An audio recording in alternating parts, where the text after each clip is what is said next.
muri Zimbabwe muri Manicaland vana waso Mutape rwendo runo ndezvedu hatisangane kwa Murambinda Growth Point kubwere musi wa 18 April gore rino tichipemberera kuzvitonga kuzere kusununguka kweZimbabwe.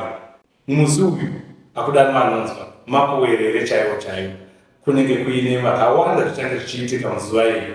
Tinenge tine mukuru wenyika President Dr. Idi Mnangagwa ndo vachatipa keynote address vachitipa mashoko egwinyiso.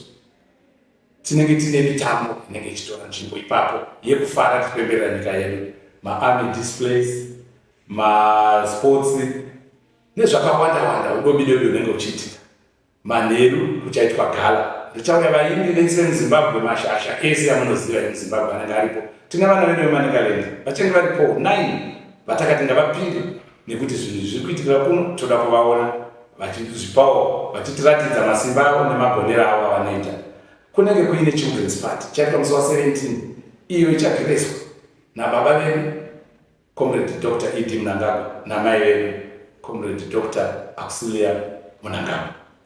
Izuva guru revana vanenge vachipemberera ipapo. Musi wacho uyu kuchatamba Dynamos neHighlanders, timu hombe dzemuZimbabwe dzichapfatsurana mugiraundi rakagadzirwa remhando yepamusoro rinonzi Uhera Stadium. Chiri chirongwa chinofambirana nemandla yapresident vedu, no place nor person shall be left behind. Saka tiri kuti aiwa taramba wasara transport ibvupfuwe, mabhazi takapuwa akawanda achafamba nokutora vanhu nzvimbo dzese dzeManicaland. Vanhu vese vouya ikoko, chikafu chinenge chiri bvupfuwe, munhu wese achawana chikafu ipapo chikabikwa zvakanaka. Taramba vanobika chikafu chavo nekuti kune korera.